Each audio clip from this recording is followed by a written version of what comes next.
Hello, क्या हाल है दोस्तों? कैसे हैं आप लोग? ठीक हैं?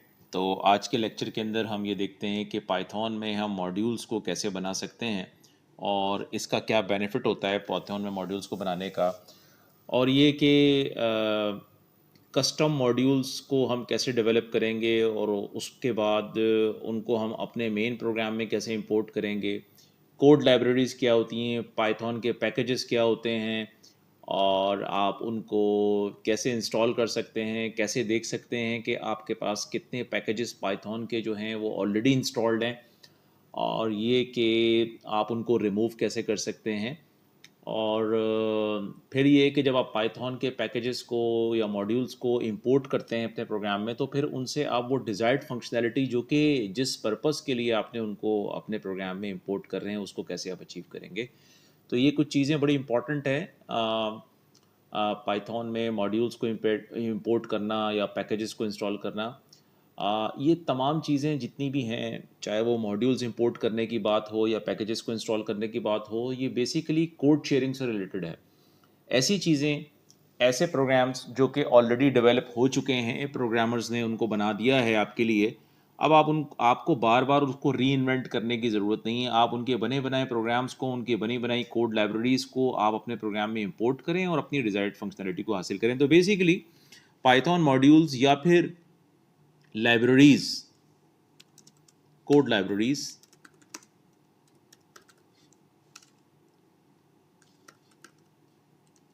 का जो the purpose is to share code, to share code. ठीक है जी, ये पर्पस होता है कि आप कोड की रीयूजिबिलिटी को बढ़ाएं। एक तो पर्पस होता है टू शेयर कोड, यानी अगर मैं इसको इस तरीके से, अगर इसको मैं पॉइंट्स बाय पॉइंट लिखना चाहूँ, तो एक तो ये कोड शेयरिंग है, रीयूजिबिलिटी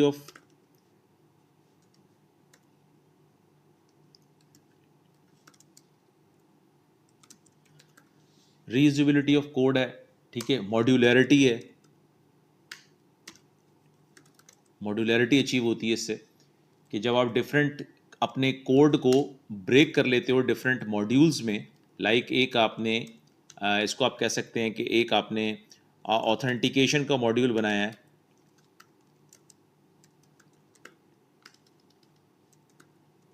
एक आपने कैलकुलेटर का मॉड्यूल बनाया है। ठीक है, एक आपने लेट से फाइल हैंडलिंग का मॉड्यूल बनाया है,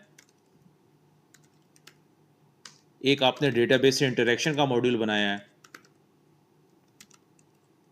एक आपने एपीआई कॉलिंग का मॉड्यूल बनाया है।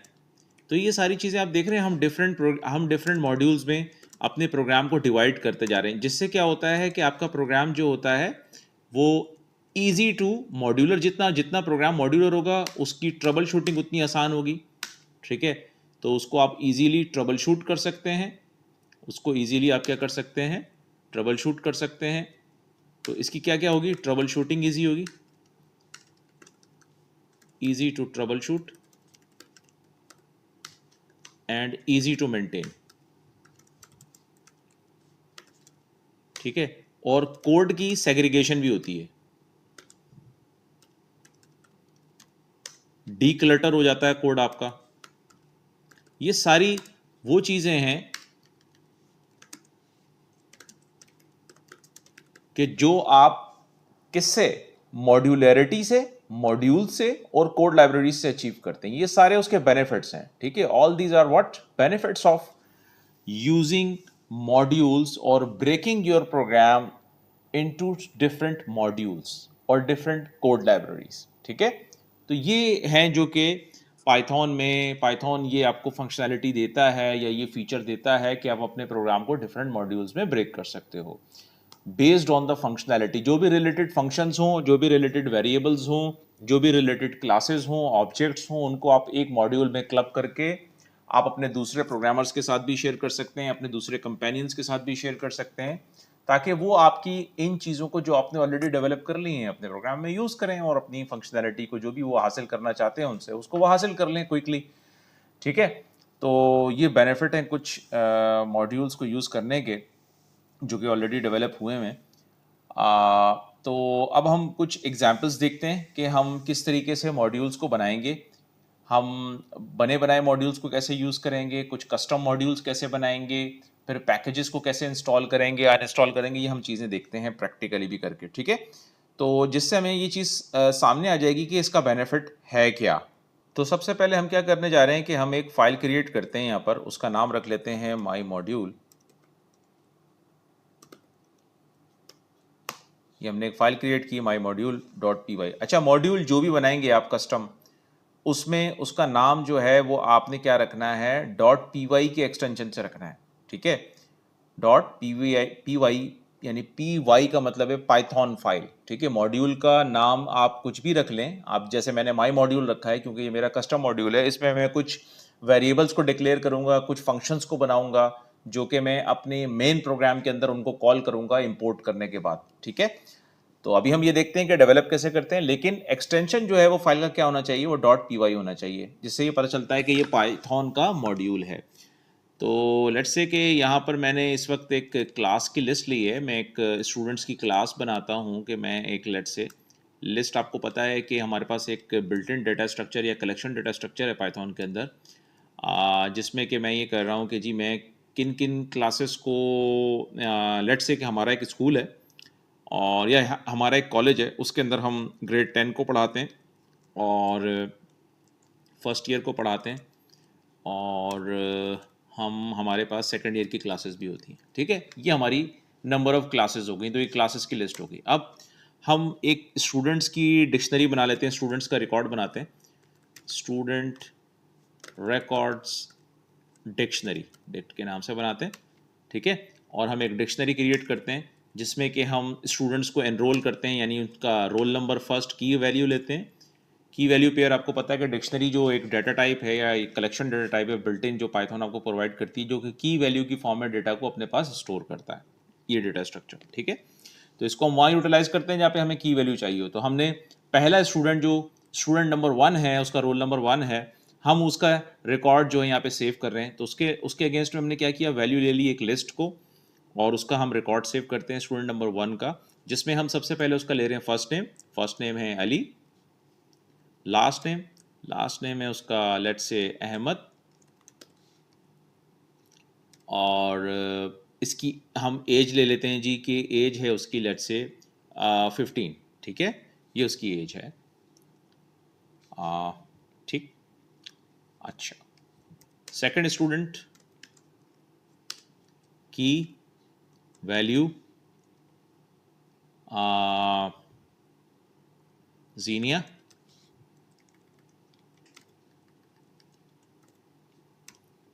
लास्ट नेम ऑन, एज 14। थर्ड स्टूडेंट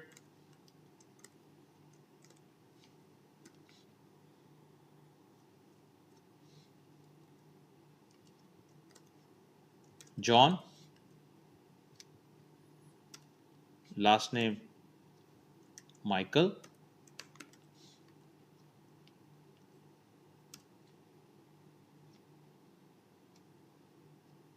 एज 16, ठीक। तो ये हमारा 3 स्टूडेंट्स हैं हमारे पास जिनका हमने डेटा अपने पास स्टोर कर रहे हैं, ठीक है। और उसके लिए हमने स्टूडेंट रिकॉर्ड्स डिक्शनरी के नाम से एक डिक्शनरी बनाई है। और हमारे पास जो क्लासेस हैं वो हैं, क्लास लिस्ट में हमारे पास हैं फर्स्ट ईयर है, सेकंड ईयर की क्लास है और मैट्रिक की क्लास है ग्रेड 10, ठीक है। अच्छा, ये मैंने अपने एक फाइल के अंदर जिसका नाम मैंने रखा है माई मॉड्यूल डॉट पी वाई, उसके अंदर मैंने स्टोर कर ली, ठीक। अब सबसे पहले ये देखते हैं कि मैं अब अपना एक मेन प्रोग्राम बनाने जा रहा हूँ, ठीक है। मेन प्रोग्राम मेरा है लेट्स से उसका नाम है school dot P Y, school demo dot P Y, school demo dot P Y, ये मेरा मेन प्रोग्राम है। अब मैं सबसे पहले जब मुझे मॉड्यूल को इंपोर्ट करना है, कोड लाइब्रेरी को इंपोर्ट करना है, किसी पैकेज को इंपोर्ट करना है या अपने प्रोग्राम में यूज़ करना है मेन प्रोग्राम में, तो उसके लिए हम क्या यूज़ करते हैं, उसके लिए हम यूज़ करते हैं इंपोर्ट। ये कीवर्ड है पाइथन का जिसको हम यूज़ करेंगे इंपोर्ट, और अपना जो भी मेरा मॉड्यूल है उसको मैं इंपोर्ट करूंगा जिस नाम से भी मैंने बनाया है। जैसे मैंने माई मॉड्यूल डॉट पी वाई बनाया तो मैं ये क्या करूंगा, माई मॉड्यूल डॉट पी वाई को ऐसे इंपोर्ट कर लूंगा। ठीक है, अब मैं इसको अपने प्रोग्राम में यूज़ कर सकता हूँ। लेट से मुझे इसमें क्लासेस की जो मैंने एक वेरिएबल लिया हुआ है क्लास लिस्ट का, उसको प्रिंट कराना है। तो मैं क्या करूँगा, लिखूंगा माई मॉड्यूल, फुल क्वालिफाइड नेम दूंगा माई मॉड्यूल डॉट। अब देखें ये क्लास लिस्ट ये वेरिएबल था ना जो भी हमने माई मॉड्यूल में लिया था, ये हमने डिफाइन तो इस पाइथन की फाइल के अंदर किया है, लेकिन इसको हम यूटिलाइज अपने मेन प्रोग्राम में कर रहे हैं। तो क्या हमें दोबारा से क्लास लिस्ट बनाने की ज़रूरत पड़ी? नहीं पड़ी। हमने वही जो बनी बनाई क्लास थी या बनी बनाई जो लिस्ट थी उसी को यूज़ करके अपने प्रोग्राम में यूज़ कर लिया। तो ये फ़ायदा होता है कोड शेयरिंग का। कोड शेयर हो गया हमारा, हमें दोबारा से क्लास लिस्ट बनाने की ज़रूरत नहीं है, ना डिक्लेयर करने की ज़रूरत है। तो हम इस प्रोग्राम को चलाते हैं, देखते हैं क्या आउटपुट आता है। तो हमने जैसे इस प्रोग्राम को चलाया तो देखें वो मॉड्यूल, उसके अंदर डिफाइन वो वेरिएबल जो क्लास लिस्ट का मैंने यहां बनाया था उसको मैंने अपने मेन प्रोग्राम में यूज कर लिया, उसको कॉल कर लिया इस तरीके से। तो ये फायदा होता है मॉड्यूल्स को बनाने का। इसी तरीके से हम स्टूडेंट्स रिकॉर्ड का टेबल जो हमने डिक्शनरी बनाई है उसको भी हम कॉल कर सकते हैं, लेकिन उसके लिए क्या करना पड़ेगा, पहले मॉड्यूल का नाम देना पड़ेगा, मॉड्यूल नेम डॉट, और आगे ये देखें स्टूडेंट डिक्शनरी आ रही है, इसको भी प्रिंट करा के देख लें। तो ये पहले हमारे पास क्लास प्रिंट हुआ, my module dot class list print हुई, ये क्लास लिस्ट प्रिंट हुई पहले, फिर उसके बाद स्टूडेंट रिकॉर्ड्स की डिक्शनरी प्रिंट हो गई पूरी, जिसमें मेरे पास 3 रिकॉर्ड्स प्रिंट हुए। पहले स्टूडेंट का रिकॉर्ड अली अहमद प्रिंट हुआ, ये देखें। फिर उसके बाद सेकंड स्टूडेंट जीनिया खान, ठीक है, और थर्ड जॉन माइकल का मेरे पास रिकॉर्ड प्रिंट हो गया। तो इस तरीके से हमने, ना तो मैंने ये स्टूडेंट रिकॉर्ड्स डिक्शनरी इस अपने main program school demo dot P Y के अंदर बनाई है, ना मैंने क्लास लिस्ट को अपने इस program school demo dot P Y के अंदर डिक्लेयर किया है, बल्कि मैंने इसको एक दूसरे प्रोग्राम, एक दूसरे पाइथन के प्रोग्राम से अपने पास इंपोर्ट कर लिया। तो ये मॉड्यूलैरिटी का कॉन्सेप्ट है पाइथन में। जिस तरह से पाइथन में मॉड्यूलैरिटी का कॉन्सेप्ट है, इसी तरह से हर हाई लेवल प्रोग्रामिंग लैंग्वेज में मॉड्यूल्स होते हैं। कहीं पे इनको नेम स्पेसिस कहा जाता है, कहीं पे इनको पैकेजेस कहा जाता है, चाहे जावा हो, चाहे सी शार्प हो, चाहे जावा स्क्रिप्ट हो, चाहे टाइप स्क्रिप्ट हो, हर जगह पर आपको इस तरह की मॉड्यूलैरिटी की फंक्शनैलिटी मिलती है। ठीक है, तो ये जो हाई लेवल लैंग्वेजेस के अंदर कोड शेयरिंग के हवाले से बहुत ही अच्छा फीचर होता है। तो सिमिलरली पाइथन में इस तरीके से मॉड्यूल्स को हम बनाते हैं और इस तरीके से उनको यूटिलाइज करते हैं। अब जिस तरह से हमने ये वेरिएबल्स, आप ये देखें कि ये लिस्ट एक डेटा स्ट्रक्चर है, इसी तरीके से डिक्शनरी एक डेटा स्ट्रक्चर है, तो हम इसी तरीके से इस अपने मॉड्यूल के अंदर डिफरेंट फंक्शंस भी बना सकते हैं और उनको भी इसी तरीके से अपने इस मेन प्रोग्राम में यूज कर सकते हैं। ठीक है, लेकिन शर्त क्या है, शर्त ये है कि क्योंकि मैंने इंपोर्ट किया है माई मॉड्यूल को, ये जो मैंने नाम रखा है इसका, अपनी फाइल का, पाइथन बेस्ड फाइल का, जिसमें मैंने अपना मॉड्यूल डिफाइन किया है, मुझे सबसे पहले इसको लिखना पड़ेगा। चाहे मैं इसके वेरिएबल्स को मॉड्यूल के अंदर डिफाइन किए मैं उनको कॉल करूं या फंक्शन को कॉल करूं, तो मुझे इसको कहते हैं full qualified name. What is this, इसको हम क्या कहते हैं, what it is called, full qualified name. ठीक है, आपको फुल क्वालिफाइड नेम देना पड़ता है। ठीक है, यानी कि module name plus variable name, module name dot variable name. ठीक है, अब इसी तरीके से अगर मैं फंक्शन बनाऊंगा, जैसे मैंने यहां पे लेट से एक फंक्शन बनाया पाइथन में, पाइथन लेट से इसको कहते हैं डिस्प्ले, डिस्प्ले क्लास लिस्ट, ये एक मैंने फंक्शन बनाया और यहाँ पे मैं क्या करता हूँ, अपनी इस लिस्ट को डिस्प्ले करवाता हूँ इस फंक्शन के थ्रू। एक और फंक्शन हम बना लेते हैं, उसका नाम रखते हैं def display student records.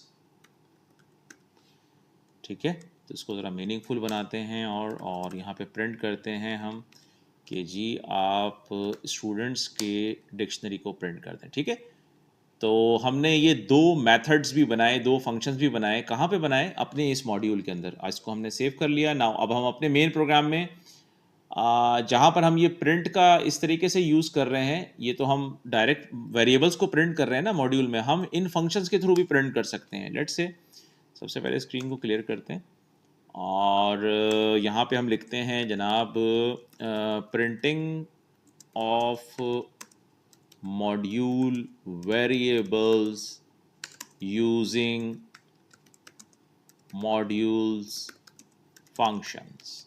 Okay, जो मॉड्यूल के फंक्शंस उनको हम यूटिलाइज करते हैं। अगेन प्रिंसिपल या रूल जो है वो यही होगा कि सबसे पहले हम देंगे मॉड्यूल का नाम, module name, full qualified name use करेंगे, मॉड्यूल नेम डॉट, अब हमारे पास देख रहे हैं दो मेथड्स भी आ रहे हैं, डिस्प्ले क्लास लिस्ट का मेथड भी आ रहा है और my module dot display student records का मेथड्स भी आ रहा है। ठीक है, अब मैं ये जो प्रिंट करा रहा था पहले इनको मैं ज़रा कमेंट कर देता हूँ।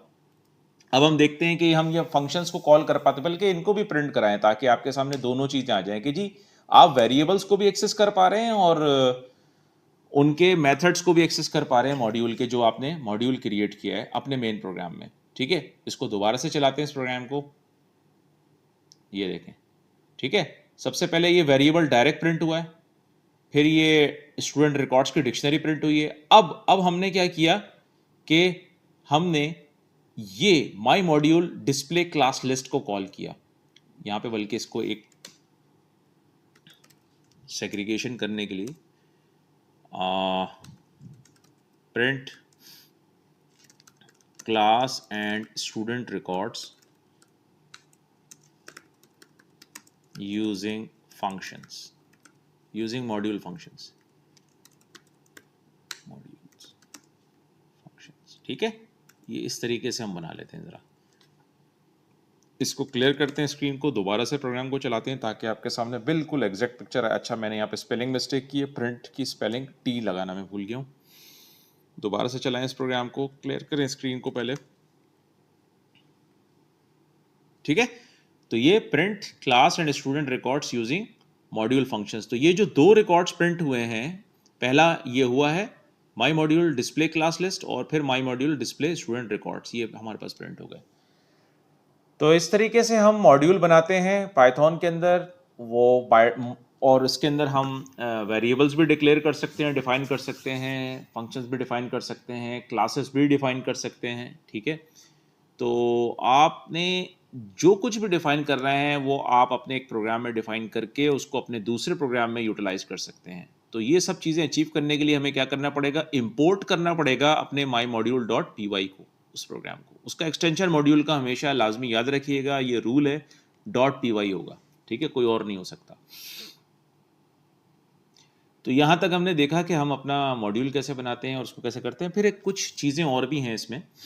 एक ये है कि एक तो ये कि अब आपको इतना बड़ा नाम लिखना पड़ रहा है माई मॉड्यूल, तो हम एक कॉन्सेप्ट होता है उसको कहते हैं एलियासिंग, मॉड्यूल एलियासिंग। क्या कहलाते हैं? Module aliasing. मॉड्यूल एलियासिंग से होता क्या है कि आपके पास आप मॉड्यूल के नाम को शॉर्ट कर सकते हैं। कैसे? अब आपने क्या किया, मॉड्यूल एलियासिंग से लिखा आपने इंपोर्ट माई मॉड्यूल एज, और आगे उसका कोई भी शॉर्ट एलियास नेम दे दिया, लाइक मैंने उसका mx नाम दे दिया। तो अब मैं क्या करूंगा, जहां जहां पर भी माई मॉड्यूल यूज हो रहा है वहां पर मैं क्या लिख दूंगा, mx यूज कर दूंगा। तो इससे क्या हो गया, मॉड्यूल का मुझे पूरा नाम लिखने की जरूरत नहीं है, बहुत शॉर्ट फॉर्म के अंदर मैं उसका एलियास यूज कर सकता हूँ। एलियास का मतलब ये कि उसका निक नेम है, ये इसका alias, what is the meaning, इसका निक नेम है, निक नेम। ठीक है, निक नेम आप रख सकते हैं और वो फिर आप उसको उस निक नेम से ही यूज करें ताकि आपको बहुत ज़्यादा करेक्टर्स लिखने ना पड़े और बड़े बड़े नाम ना लिखने पड़े मॉड्यूल्स के। आपने देखा मैंने उसका नाम क्या रखा, इंपोर्ट माई मॉड्यूल एज mx। मॉड्यूल का नाम, मेन नेम, उसका रियल नेम माई मॉड्यूल ही है, लेकिन उसका निक नेम मैंने रख लिया एलियासिंग करके mx। तो मैं उसको mx के थ्रू भी एक्सेस कर सकता हूँ। इस प्रोग्राम को चला के देखें जी, देखें। तो जब मैंने एलियासिंग कर दी तो उसके बाद भी ये प्रोग्राम चल रहा है और मुझे ये आउटपुट दे रहा है। ठीक है, तो ये कहलाती है मॉड्यूल्स की एलियासिंग। इस तरह से भी आप मॉड्यूल्स को यूज कर सकते हैं एलियासिंग करके। ठीक है, अच्छा, तो अब हम चलते हैं जनाब कि हमने ये एलियासिंग देख ली। अच्छा, आप ये भी कर सकते हैं इसमें, जब आप मॉड्यूल इंपोर्ट करते हैं, एक तो एलियासिंग कर सकते हैं, सेकंड ये कर सकते हैं कि आप, ज़रूरी नहीं है कि सारे फंक्शंस ही आप मॉड्यूल्स के अंदर, अगर फ़र्ज़ कर लें एक प्रोग्रामर या डेवलपर है, उसने अगर फ़र्ज़ कर लें हंड्रेड्स ऑफ फंक्शंस बनाए हुए हैं, तो आपको ज़रूरत है खाली 2 फंक्शंस की या एक फंक्शन की, तो आप ये भी कर सकते हैं कि आप खाली एक फंक्शन को या एक वेरिएबल को या एक ऑब्जेक्ट को ही इंपोर्ट करें, आपको पूरा मॉड्यूल इंपोर्ट करने की ज़रूरत नहीं है। तो उसके लिए क्या करना पड़ता है ये भी देख लेते हैं। उसके लिए आप क्या करेंगे, सिंपली कुछ नहीं कि आप यहाँ पे लिखेंगे,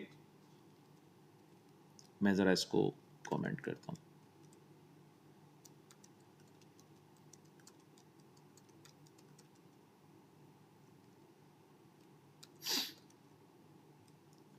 यहाँ पे लिखें इंपोर्ट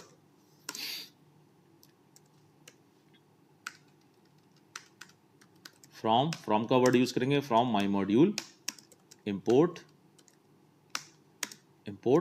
अब यहाँ पर हमने क्या चीज़ इंपोर्ट करनी है, तो वो चीज़ हम इंपोर्ट कर सकते हैं। जैसे क्लास लिस्ट करनी है, ये देख रहे हैं एक सिंगल सिंगल आ गया, या स्टूडेंट को करना है तो ये सिंगल सिंगल आ गया मेरे पास। यानी कि मैंने यहाँ पे लिखा स्टूडेंट, यानी कि इस मॉड्यूल के अंदर, इस मॉड्यूल में स्टूडेंट रिकॉर्ड्स डिक्ट के नाम से एक वेरिएबल है, कलेक्शन मौजूद है डिक्शनरी का, जिसमें सिर्फ स्टूडेंट्स के रिकॉर्ड हैं, और मुझे अपने प्रोग्राम में चाहिए भी सिर्फ स्टूडेंट्स के रिकॉर्ड। मुझे इस मॉड्यूल के बाकी आइटम्स नहीं चाहिए, मुझे ये डिस्प्ले क्लास लिस्ट नहीं चाहिए, मुझे ये डिस्प्ले स्टूडेंट रिकॉर्ड्स नहीं चाहिए, मुझे ये क्लास लिस्ट कुछ भी नहीं चाहिए, सिर्फ मुझे ये चीज़ चाहिए। तो इन दैट केस क्या करेंगे, आप उस मॉड्यूल के उस स्पेसिफिक आइटम को इंपोर्ट करने के लिए क्या करते हैं, फ्रॉम का वर्ड यूज करते हैं, फ्रॉम आगे कंप्लीट मॉड्यूल नेम इंपोर्ट, और वो स्पेसिफिक आइटम जो आपने उस मॉड्यूल से इंपोर्ट करना है। ठीक है, अब आप देखें इसको आप प्रिंट करा के देखें, प्रिंट। अच्छा, अब इस केस के अंदर आपको मॉड्यूल का नाम फुल क्वालिफाइड नेम देने की जरूरत नहीं है। जब आपने स्पेसिफिक आइटम को इंपोर्ट कर लिया तो अब आपको मॉड्यूल डॉट करके या उसका एलियासिंग करके नाम देने की जरूरत नहीं है, आप डायरेक्ट भी प्रिंट करा सकते हैं। अब हम इस प्रोग्राम को चलाते हैं, पहले इसको हम क्लियर करते हैं। चलाइए इस प्रोग्राम को, तो ये देखें ये डायरेक्ट आपके पास स्टूडेंट रिकॉर्ड ये हो गया। इसी तरीके से आप एक और वेरिएबल, एक और आप इसमें इंपोर्ट कर सकते हैं आइटम को। इंपोर्ट मैंने कहा कि जी मैंने क्लास लिस्ट को भी करना है, चलिए मैंने इंडिविजुअल कर लिया। अब मैं इसको डायरेक्ट भी प्रिंट कर सकता हूँ, प्रिंट, मुझे मॉड्यूल नेम देने की जरूरत नहीं है, मैंने क्योंकि ये इंडिविजुअल आइटम इंपोर्ट कर लिया है। देखें, चलाएं, देखें क्लास लिस्ट भी प्रिंट हो गई। अच्छा जी, मैं कह रहा हूँ कि जी मैंने इसमें मेथड को भी इंपोर्ट करना है, तो वो कैसे करेंगे, इंपोर्ट लेट्स से मैंने ये कहा कि मैंने ये मेथड इंपोर्ट करना है, तो अब मैं इस मेथड को डायरेक्ट कॉल करूंगा। ठीक है,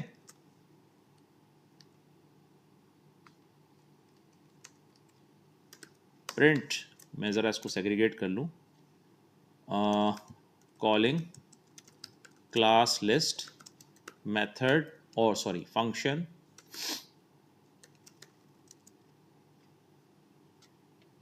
यूजिंग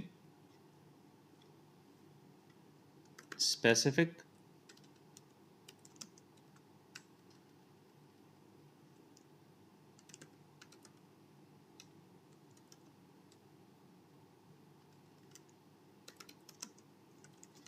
सिंगल आइटम इंपोर्ट। ठीक है, तो अब मैं कैसे इसको कॉल करता हूं, देखें, ये देखें, देख रहे हैं, अभी मैंने कहीं पे ना मॉड्यूल का नेम दिया है, कुछ भी नहीं दिया, मैंने डायरेक्ट कॉल कर लिया इसको। क्यों, क्योंकि मैंने इसको एक्सप्लिसिटली इस आइटम को मैंने यहां पर इंपोर्ट किया है यूजिंग एक्सप्लिसिट, बल्कि इसको कहें एक्सप्लिसिट सिंगल आइटम इंपोर्ट। ठीक है ना, तो आप पूरा मॉड्यूल भी इंपोर्ट कर सकते हैं, जैसे कि ऊपर के केस में था। ऊपर के केस में क्या था, आपने पूरा मॉड्यूल इंपोर्ट कर लिया, एलियास करके भी कर लिया, विदाउट एलियासिंग भी कर लिया। ठीक है, तो इन दैट केस आपको एलियास नेम के साथ, फुल क्वालिफाइड नेम के साथ आपको वो स्पेसिफिक आइटम इंपोर्ट करना पड़ेगा यूज करने से पहले। ठीक है, या उसका रेफरेंस देना पड़ेगा, तब आप उसको यूज कर सकते हैं। जैसे यहाँ पर mx dot display centre mx dot, लेकिन यहाँ पर आपने देखें डायरेक्टली यूज कर लिया, एक्सेस कर लिया, क्योंकि यहाँ पे आपने उसको एक्सप्लिसिटली इंपोर्ट किया उस आइटम को, लेकिन उसके लिए सिंटैक्स चेंज हो जाएगा, from module import specific item of that module, जो भी आप इंपोर्ट करना चाह रहे हैं। तो ये आपने देखा कि हम किस तरह से कस्टम मॉड्यूल्स बना सकते हैं, और फिर उन कस्टम मॉड्यूल्स में हम अपने डिफरेंट वेरिएबल्स को, डिफरेंट कलेक्शंस डेटा टाइप्स को, डिफरेंट फंक्शंस को, डिफरेंट क्लासेस को यूज करते हुए हम उनको अपने मेन प्रोग्राम में यूज कर सकते हैं। जिससे कि फायदा क्या होता है, बेनिफिट क्या होता है जी, ये सारे बेनिफिट्स होते हैं। Purpose is to share code, reusability of the code, modularity achieve होती है, इजी टू ट्रबल शूट होता है प्रोग्राम, इजी टू मेंटेनेबल होता है, कोड सेग्रीगेशन होती है, डी क्लटरिंग हो जाती है सोर्स कोड की। ठीक है, हमें ऐसा नहीं है कि थाउजेंड्स ऑफ लाइंस का कोड लिखना पड़ रहा है, अब हम मैं थाउजेंड्स ऑफ लाइंस का कोड दोबारा लिखूं, माई मॉड्यूल के अंदर जो फंक्शंस और वेरिएबल डिफाइन है उसके लिए फिर मैं यहाँ पर कोड दोबारा से उनको रिकोड करूँ, नहीं, रिकोड करने की जरूरत नहीं है। मैं जस्ट माई मॉड्यूल को इंपोर्ट करूंगा और अपने मोन प्रोग्राम में यूज कर लूंगा, तो मेरी डेवलपमेंट भी फास्ट हो जाएगी, रैपिड हो जाएगी। ठीक है, तो ये सारे बेनिफिट होते हैं। अब हम इसके बाद हम ये देखते हैं कि जी हम किस तरीके से पैकेजेस को इंस्टॉल कर सकते हैं। पैकेजेस को हम, जो पाइथन के पैकेजेस हैं वो क्या होते हैं, हम उनको कैसे यूज कर सकते हैं। पाइथन पैकेजेस एंड और आल्सो कॉल्ड लाइब्रेरीज, उनको हम कैसे इंस्टॉल करेंगे, शो करेंगे, अनइंस्टॉल करेंगे और पर्पस क्या है इनका। ठीक है, जरा उसके बारे में हम देखते हैं ताकि ये भी हमें अच्छे तरीके से आ जाए और आइडिया हो जाए कि ये हम इससे फायदा क्या और बेनिफिट क्या है। ठीक है, तो इसके लिए हम क्या करेंगे, तो ये हम पाइथन के पैकेजेस को देखते हैं कि जी पाइथन के पैकेजेस या लाइब्रेरीज ऑफ पाइथन्स क्या होती हैं। जी जिस तरीके से आप, अगर हम विंडोज़ के इन्वायरमेंट की बात करें तो विंडोज़ के इन्वायरमेंट में हमारे पास DLL फाइल्स होती हैं। क्या होती हैं, शेयर्ड लाइब्रेरीज होती है ना, .dll जिनका एक्सटेंशन होता है, जिनको कहते हैं dynamically link libraries, dynamically link libraries.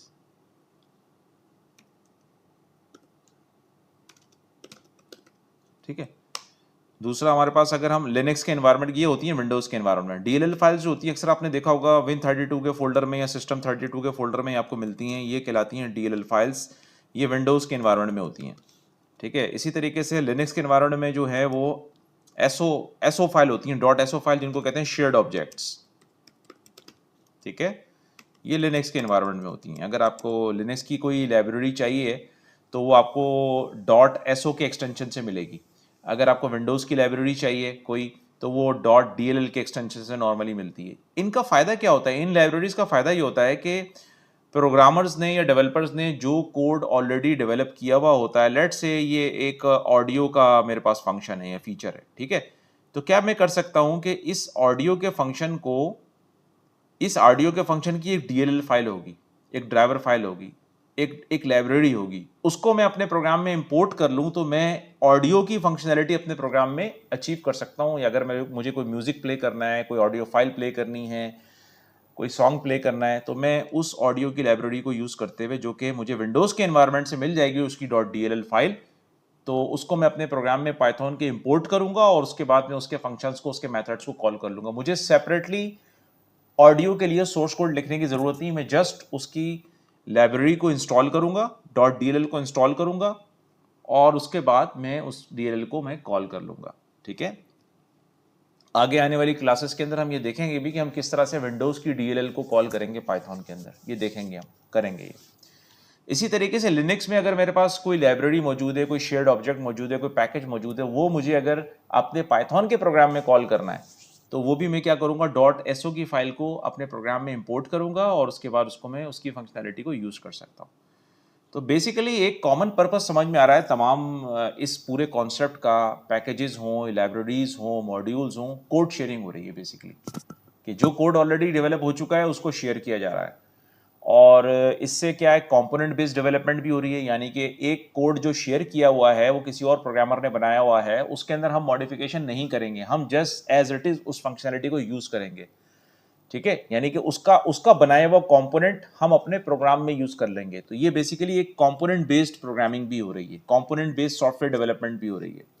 इसके अलावा ये होता है कि जब आप एक एंटरप्राइज टीमिंग के अंदर काम कर रहे होते हैं, डिस्ट्रीब्यूटेड टीमिंग के अंदर काम कर रहे होते हैं, आपके कुछ कोलीग्स ऐसे हैं जो कि लेट्स से कि वो सऊदी अरब में हैं या दुबई के अंदर बैठे हुए प्रोग्राम बना रहे हैं और काम कर रहे हैं किसी प्रोजेक्ट के ऊपर, आप पाकिस्तान में बैठे हुए किसी प्रोजेक्ट पे काम कर रहे हैं, एक और आपका कोलीग है जो कि USA में बैठा हुआ है वो काम कर रहा है, तो आप चारों अपने source code different different component different different domains में बना रहे हैं, तो उनको आप शेयर कैसे करेंगे, तो उनको आप इसी तरह से पैकेजेस बनाकर लाइब्रेरीज में कन्वर्ट कर कर एक दूसरे से शेयर कर सकते हैं, ताकि हम एक दूसरे की बनाई हुई फंक्शनैलिटी को based on our need, our software requirement उनको यूज कर सकें। ठीक है, तो हम ये देखते हैं कि जी पाइथन में किस तरह से ये जो लाइब्रेरीज हैं, पैकेजेस हैं, इनको हम इंस्टॉल करते हैं।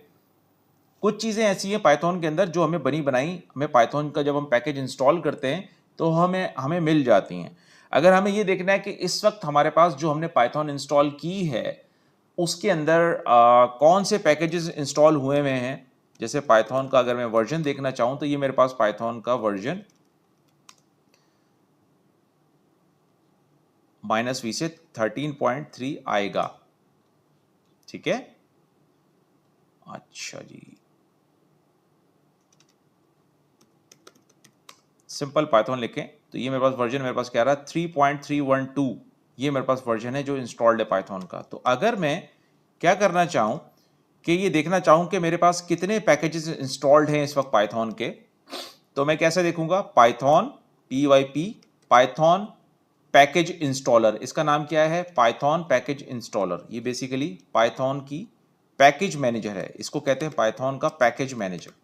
पैकेज मैनेजर जो कि पाइथन की लाइब्रेरीज को इंस्टॉल करने के लिए, पाइथन के पैकेजेस को इंस्टॉल करने के लिए ये यूटिलिटी पाइथन ने हमें दी है। जब हम पाइथन का सॉफ्टवेयर इंस्टॉल करते हैं तो पिप की यूटिलिटी हमारे पास आती है, PIP पाइथन पैकेज इंस्टॉलर। ठीक, तो अब हम ये देखते हैं कि सबसे पहले इस वक्त जब मैंने पाइथन अपने पास इंस्टॉल कर ली है तो इस वक्त मेरे पास कितने पैकेजेस जो हैं वो मौजूद हैं। तो उसके लिए मैं क्या करूंगा, पिप लिस्ट, तो ये मेरे पास इस वक्त लिस्ट ऑफ पैकेजेस आ गए हैं कि ये मेरे पास लिस्ट मौजूद है तमाम पैकेजेस की जो इस वक्त मेरे पास सिस्टम में मौजूद है, इंस्टॉल्ड हैं। अगर मैं इनको अपने प्रोग्राम में कॉल करूं, इंपोर्ट करूं और यूज़ करना चाहूं तो मैं कर सकता हूं। ठीक है, लेट्स से मैं एक पैकेज है इसमें देखें, उसका नाम है जो मैं इंस्टॉल करता हूं अपने पास, लेट्स से उसका नाम है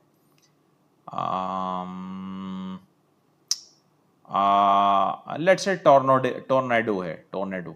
ठीक है, ये एक पैकेज है जिसका वर्जन क्या है 6.5.2 इसका वर्जन है। अब मैं अगर ये अपने प्रोग्राम में यूज करना चाहूं, ये मेरा प्रोग्राम है, तो मैं पैकेज या फिर मॉड्यूल उसको अगर मुझे अपने प्रोग्राम में यूज करना है तो मुझे क्या करना पड़ेगा, उसको इंपोर्ट करना पड़ेगा। तो मैंने क्या किया, इंपोर्ट टोर्नेडो, देखें ये आ रहा है, ये मेरे पास आएगा, लिस्ट डाउन होगा। क्यों, क्योंकि ये मेरे सिस्टम में इंस्टॉल्ड है, मेरे पाइथन के पैकेजेस में या पाइथन में जब मैंने इंस्टॉल किया पाइथन को तो ये उसके साथ पैकेज आया है।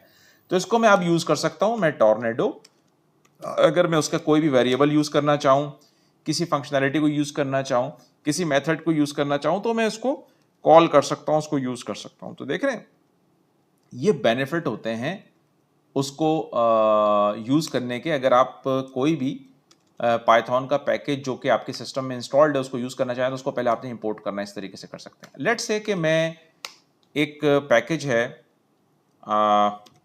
उसको हम इंस्टॉल करते हैं कि भाई वो कैसे इंस्टॉल होता है। अब हम इन पैकेजेस को इंस्टॉल भी करते हैं। ये तो वो थे ना पैकेजेस सारे जो ऑलरेडी इंस्टॉल्ड थे, तो उसको तो मैं अपने प्रोग्राम में यूज कर सकता हूँ डायरेक्ट, लेकिन अब हम कुछ पैकेजेस को इंस्टॉल करते हैं।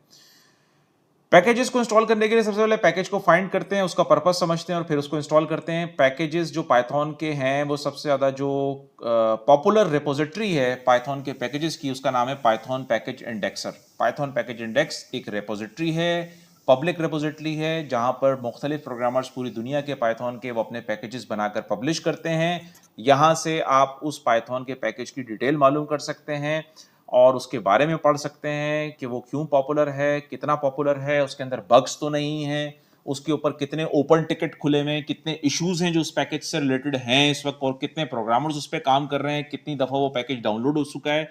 ये सारी रिपोजिटरी, ये सारी इंफॉर्मेशन, ये सारी स्टैट्स आपको मिल जाएंगी। ठीक है, तो जैसे लेट्स से कि एक पैकेज है जो कि एस्की प्रिंटिंग के लिए यूज होता है पाइथन में, बहुत ही पॉपुलर पैकेज है, उसका नाम है पाइफिगलेट। ये 3 फ्रेंड्स ने मिलकर बनाया था। देखें ये पाइफिगलेट है, ये पैकेज यूज होता है एस्की प्रिंटिंग के लिए।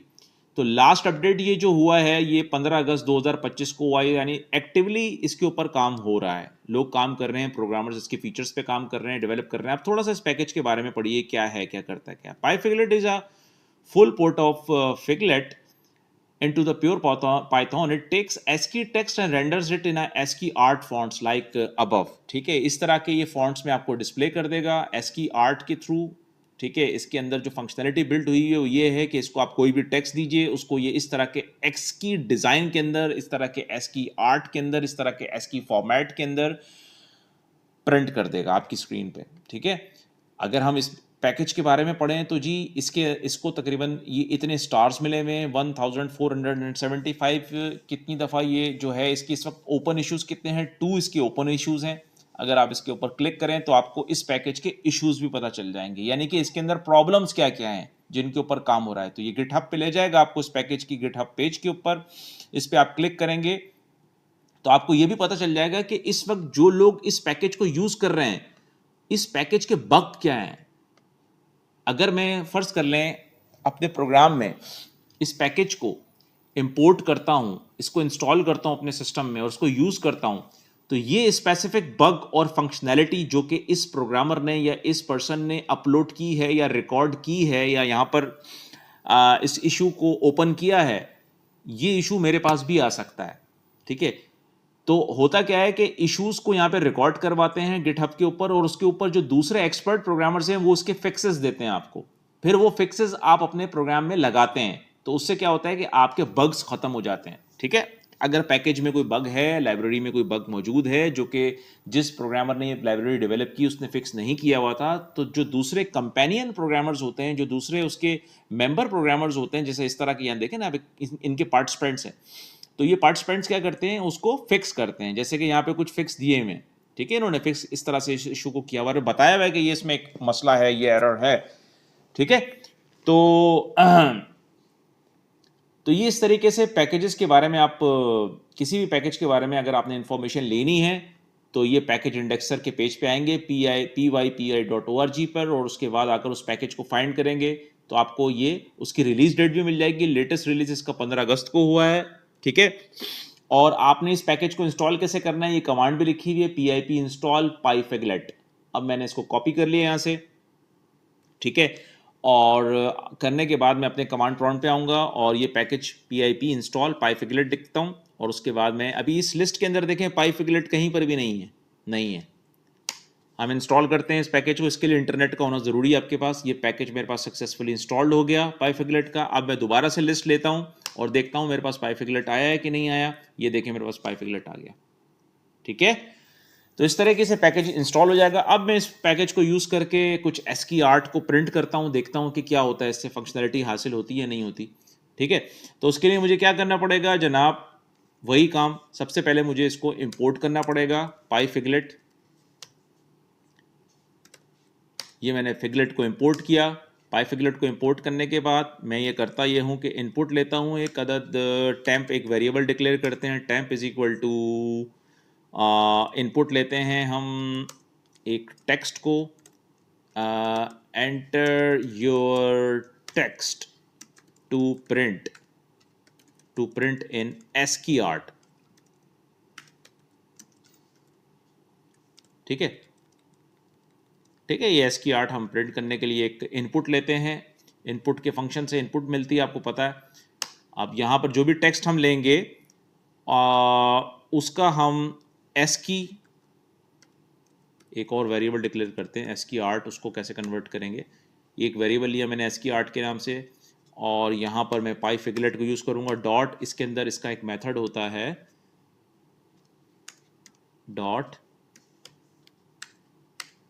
Dot फिगलेट format. ये एक मेथड होता है, फंक्शन होता है। फिगलेट फॉर्मेट में आप क्या करते हैं, सबसे पहले आप देंगे टेक्स्ट को, जो भी टेक्स्ट आपने जिसको ASCII फॉर्मेट के जिस फॉन्ट के अंदर आपने देना है वो देंगे। ठीक है, नहीं, सबसे पहले हम क्या करेंगे, वो टेक्स्ट हमने किस में रिसीव किया, वो टेक्स्ट हम रिसीव करेंगे टैम में, वो टैम देंगे। उसके बाद हम क्या करेंगे, सबसे पहले हम डिफ़ॉल्ट इसके जो भी फॉन्ट्स देने हैं वो हम उसका नाम देंगे, उसका कि उसके फॉन्ट हमने रखने क्या हैं। तो बाय डिफ़ॉल्ट इसके फॉन्ट्स जो होते हैं वो डिफ़ॉल्ट फॉन्ट ही होते हैं। ठीक है, तो हम इसको डिफ़ॉल्ट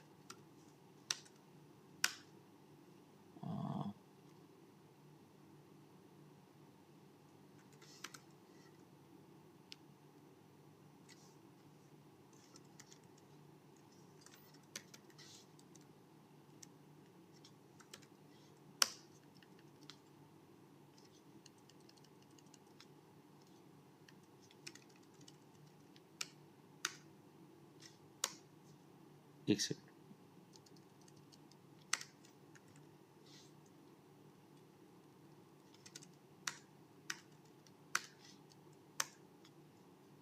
इसको हम प्रिंट करते हैं पहले एस की आर्ट के नाम से। इसको देखते हैं जनाब कि क्या प्रिंट होता है हमारे पास।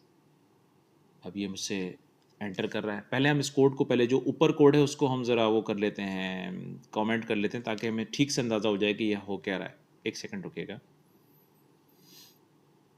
तो हमने ये कोड डिसेबल कर दिया। अब हम देखते हैं कि ये पाईफेगलेट में हम किस तरीके से एस्की आर्ट बेस्ड टेक्स्ट को कैसे प्रिंट कराएंगे। ये पाईफेगलेट हमने मॉड्यूल इंपोर्ट कर लिया है, पिप के थ्रू इसको इंस्टॉल किया हमने। इंस्टॉल करने के बाद हम इसके फंक्शंस को यूज़ कर रहे हैं। तो पाईफेगलेट डॉट फिगलेट फॉर्मेट, इसमें सबसे पहले हमने इनपुट लिया, enter your text to print in the ASCII art. वो इनपुट आएगी हमारे पास एक स्ट्रिंग वेरिएबल टेम में। उस स्ट्रिंग वेरिएबल टेम को हमने पाईफिगलेट डॉट फिगलेट अंडरस्कोर फॉर्मेट के मेथड को यूज़ करते हुए हम प्रिंट करवा रहे हैं। ठीक है, वो प्रिंट करेगा, ये क्या करेगा, फिगलेट अंडरस्कोर फॉर्मेट का मेथड आपको टेम में जो भी आपने वैल्यू दी होगी उसको एस्की आर्ट में कन्वर्ट करके जो भी आर्ट के आपने एट्रीब्यूट्स दिए होंगे, अभी आप डिफ़ॉल्ट एट्रीब्यूट यानी डिफ़ॉल्ट जो भी उसके एट्रीब्यूट सेट हैं फिगलेट फॉर्मेट जो भी उसको डिफ़ॉल्ट और एट्रीब्यूट्स देगा वो असाइन हो जाएंगे एस्की आर्ट के वेरिएबल को, फिर आप उस एस्की आर्ट को प्रिंट करा लेंगे। तो हम सबसे पहले इसको रन करते हैं प्रोग्राम को। तो देखें हमसे ये पूछ रहा है कि enter your text to print in the ASCII art. Okay, तो मैंने इसको अगर फर्स्ट कर ले दिया ट्रिपल ए, ये मैंने इसको सिंपल टेक्स्ट दिया ट्रिपल ए का। तो इसने क्या किया कि जो भी डिफ़ॉल्ट एस्की आर्ट का फॉर्मेट था जो कि पाईफिगलेट के मॉड्यूल में, पाईफिगलेट के पैकेज में जो भी डिफ़ॉल्ट सेटिंग्स थी वो उसने टेम्प के यानी कि अंदर जो भी ट्रिपल ए का टेक्स्ट था वो टेम्प में असाइन हुआ, और टेम्प को उसने उसका एस्की फॉर्मेट में एस्की डिज़ाइन के अंदर जो भी उसकी डिफ़ॉल्ट सेटिंग्स थी वो अप्लाई करके आपको रिटर्न किया, और फिर आपने प्रिंट किया तो वो इस तरीके से एस्की आर्ट के फॉर्म में प्रिंट हो गया। अब इसके अंदर दो पाईफिगलेट फॉर्मेट के या फिगलेट फॉर्मेट के दो एट्रीब्यूट्स और होते हैं जो कि आप पैरामीटर सेंड कर सकते हैं इसको। दो आर्गुमेंट्स और होते हैं। एक तो इसका होता है कि सेकंड, जैसे कि ये दिखा रहा है इसमें, एक होता है फॉन्ट का आर्गुमेंट। ठीक है, तो फॉन्ट को आप कैसे देंगे, फॉन्ट और आगे फॉन्ट नेम जो कि इसके डिफाइंड फॉन्ट्स होते हैं कुछ, जैसे इसका एक फॉन्ट होता है डिजिटल। ये लिस्ट आपको गूगल पे भी मिल जाएगी अगर आप पाईफिगलेट के फॉन्ट्स की लिस्ट लेंगे। तो एक डिजिटल फॉन्ट होता है इसका, ये देखें ये डिजिटल फॉर्मेट में इसने प्रिंट कर दिया। एक इसका फॉन्ट जो है वो स्पीड फॉन्ट भी होता है, इसको देखें। तो आप दोबारा से ट्रिपल ए देते हैं, हम देखते हैं अब इसके फॉन्ट में क्या होता है। तो ये स्पीड फॉन्ट के अंदर इसने इसको प्रिंट कर दिया। इसी तरीके से इसका एक थर्ड आर्गुमेंट होता है या थर्ड पैरामीटर जो होता है वो इसकी जस्टिफिकेशन होती है कि इसको आपने लेफ़्ट जस्टिफाई करना है, राइट जस्टिफाई करना है, तो आप कर सकते हैं। तो लेट से मैंने किया इसको कि जस्टिफाई इज़ इक्वल टू, मैं इसको चाहता हूँ कि सेंटर जस्टिफाई हो जाए। तो अब जब आप इसको प्रिंट कराएंगे तो ये सेंटर में यानी कि स्पीड फॉन्ट होगा, टेम्प टेक्स्ट में जो भी मैंने ट्रिपल ए दिया है वो होगा, और उसको जस्टिफिकेशन भी हो जाएगी उसकी। तो ये इस तरीके से आप ये देखें कि हमारे पास ये प्रिंट हो गया। ठीक है, अच्छा इसको हम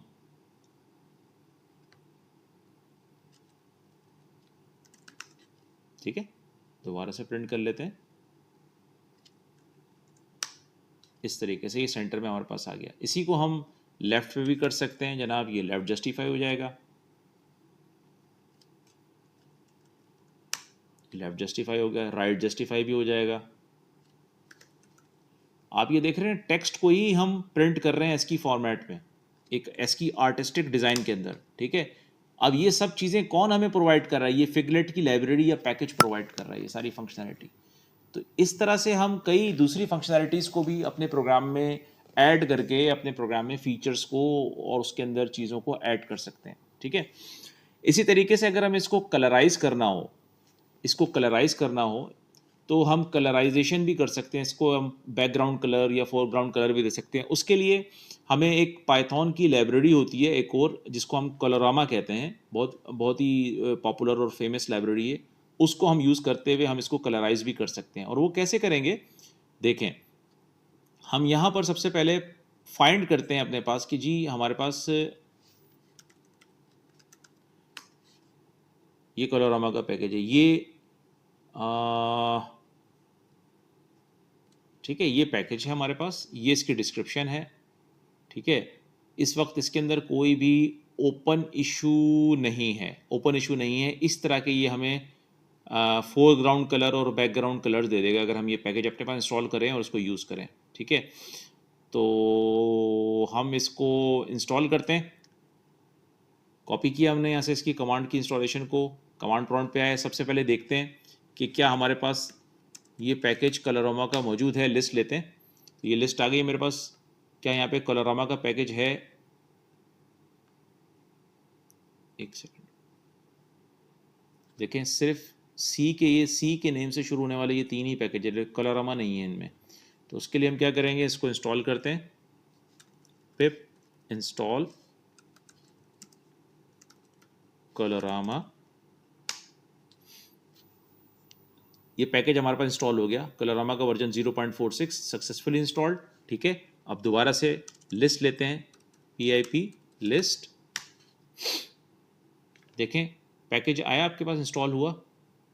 ये देखें पैकेज इंस्टॉल हो गया आपके पास कलरोमा का। ठीक है, तो इस तरीके से ये पैकेज इंस्टॉल हो गया। अब आप इस पैकेज को यूज़ कर सकते हैं अपने पाइथन के प्रोग्राम में। जब एक दफ़ा वो इंस्टॉल हो गया, नाउ अब हम इसको यूज़ करेंगे। कैसे यूज़ करेंगे कि जी जनाब, यहाँ पे इंपोर्ट पाइफिगलेट किया, अब हम यहाँ पर इंपोर्ट करेंगे, इंपोर्ट कलरोमा। ठीक है, इस तरह भी कर सकते हैं, कलरोमा डॉट, इस तरह से भी कर सकते हैं। ठीक है, और इसमें कलरोमा डॉट 4 डॉट ब्लू, लेट से। जब हम प्रिंट करेंगे, जो भी हमने टेक्स्ट प्रिंट करना है उसको हम ऐड कर लेंगे उसके अंदर। ठीक है, यानी कि उसके साथ कॉन्केटिनेशन। जैसे ही आप कलरोमा डॉट 4 डॉट ब्लू प्लस के बाद आप क्या दें, उसके बाद जो भी टेक्स्ट देंगे तो ये ब्लू कलर अप्लाई हो जाएगा इसके ऊपर। ठीक है, कैसे होगा आप देखें। सबसे पहले इसको स्क्रीन को क्लियर करें, लाइक करें, ट्रिपल ए, ये देख रहे हैं। तो जो भी आपने कलर ऐड करना है उसको प्लस करते जाएं टेक्स्ट से पहले, प्रिंट से पहले। ठीक है, तो वो उसके ऊपर कलर अप्लाई होता जाएगा। लेट से मैंने इसका बैकग्राउंड कलर जो है वो अगर इसमें होता है कलरोमा डॉट बैक के नाम से बैकग्राउंड कलर सेट होता है, और डॉट करेंगे तो ये आपके पास, सॉरी, ये आपके पास देख रहे हैं लिस्ट ऑफ कलर्स आ गए। तो लिस्ट ऑफ कलर आ गए, इसमें मैं वाइट करता हूँ। ठीक है, white background, back dot white, colorama dot foreground colour 4 dot blue. ठीक है, और उसके बाद हमारा एस्की आर्ट जो भी हमने फिगलेट से फॉर्मेट किया है, देख रहे हैं। क्लियर करें स्क्रीन को, आप प्रिंट कराएं, ट्रिपल ए, ये ठीक। अच्छा, अगर मैं इसको करता हूं ग्रीन,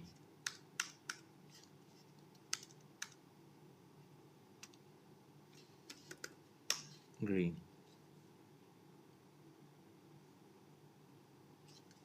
ट्रिपल ए, ये ग्रीन कलर हो गया। ठीक है, तो ये इस तरीके से हमने ये देखा कि हम मुख्तलिफ पैकेजेस को इंस्टॉल करके, जो कि डिफरेंट प्रोग्रामर्स ने बनाए हैं, ऑर्गेनाइजेशंस ने बनाए हैं हमारे लिए, हम अपने प्रोग्राम में इंपोर्ट करके उनके फीचर्स को, उनके मेथड्स को और उन लाइब्रेरीज़ को इंपोर्ट करने के बाद हम इंस्टॉल करने के बाद हम क्या कर सकते हैं, अपने प्रोग्राम में यूज़ करके अपने प्रोग्राम्स के फीचर्स को एनहेंस कर सकते हैं। ठीक है, तो ये कंप्लीट एक लेक्चर था जो कि जिसमें हमने पाइथन में मॉड्यूल्स कैसे बनाते हैं, मॉड्यूल्स को इंपोर्ट कैसे करते हैं, डिफरेंट जो थर्ड पार्टी मॉड्यूल्स हैं जो डिफरेंट डेवलपर्स ने बनाए हैं, पैकेजेस की फॉर्म में मौजूद हैं, उनको हम कैसे इंस्टॉल कर सकते हैं अपने प्रोग्राम में, कैसे उनको इंपोर्ट कर सकते हैं, उनके फीचर्स को कैसे इंपोर्ट करके यूटिलाइज कर सकते हैं।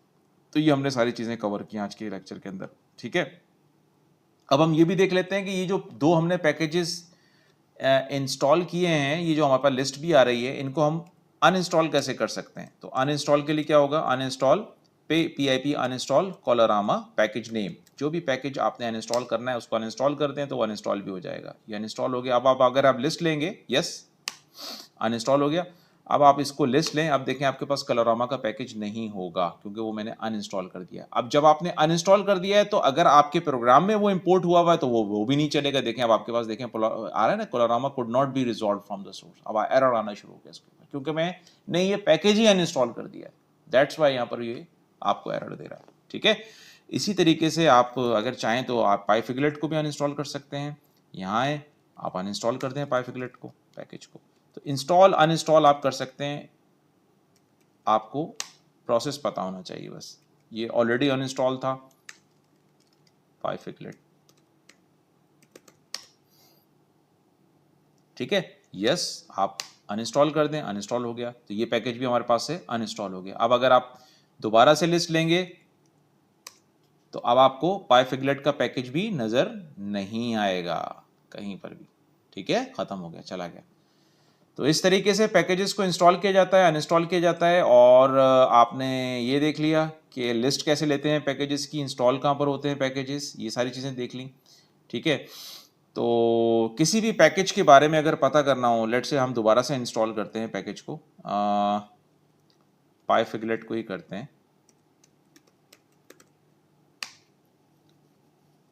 ये पैकेज हमारे पास इंस्टॉल हो गया अब, ठीक है। अगर हमें इस पैकेज के बारे में पढ़ना हो कि ये पैकेज करता क्या है, तो pip शो की कमांड है, pip शो पाइफिगलेट। ये क्या करता है, आपको पूरी डिस्क्रिप्शन देता है पैकेज की। ये पैकेज के बारे में पूरी समरी दे रहा है आपको। पाइफिगलेट शो पाइफिगलेट, ये क्या कर रहा है, pip शो पाइफिगलेट यानी package name, pip show package name. तो ये पैकेज के बारे में आपको पूरा बता रहा है कि ये है क्या, वर्जन कौन सा है, समरी क्या है इसकी, होम पेज ये कहाँ से डाउनलोड हुआ है, इसके मेन सोर्स कौन सा पेज है, इसके ऑथर्स कौन कौन हैं, उनके बारे में लिखा हुआ है, ठीक है। उनकी ईमेल एड्रेसेस क्या हैं, ठीक है। और ये किस लोकेशन पे इंस्टॉल हुआ हुआ, ये बहुत इंपॉर्टेंट है। देखें, ये आपके पास जो पाइथन के अंदर जो भी पाइथन की आपकी इंस्टॉल डायरेक्टरी है उसके अंदर लिप में होता है। लिप के अंदर साइड पैकेजेस, जितने भी थर्ड पार्टी पैकेजेस जो भी हम पीआईपी के थ्रू इंस्टॉल करते हैं वो इस पाथ पे जाके इंस्टॉल होते हैं। लिप के अंदर साइड पैकेजेस के अंदर जो भी पाइथन की इंस्टॉलेशन डायरेक्टरी होती है वहाँ पे ये होते हैं। आप इनको जाके देख भी सकते हैं, सीडी देखें, वहाँ पे आपको ये पैकेज मिलेगा। साइड पैकेज पे जाएं, dir करेंगे तो यहाँ पर आपको dir पाइफिगलेट में जाएं तो देखें ये पाइफिगलेट का पैकेज ये इंस्टॉल होगा, ठीक है।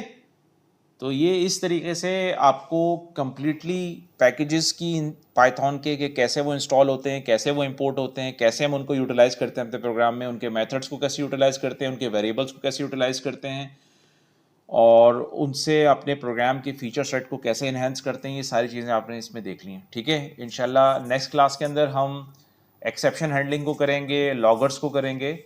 तो फिर मिलते हैं नेक्स्ट क्लास के अंदर, ठीक है। Thank you.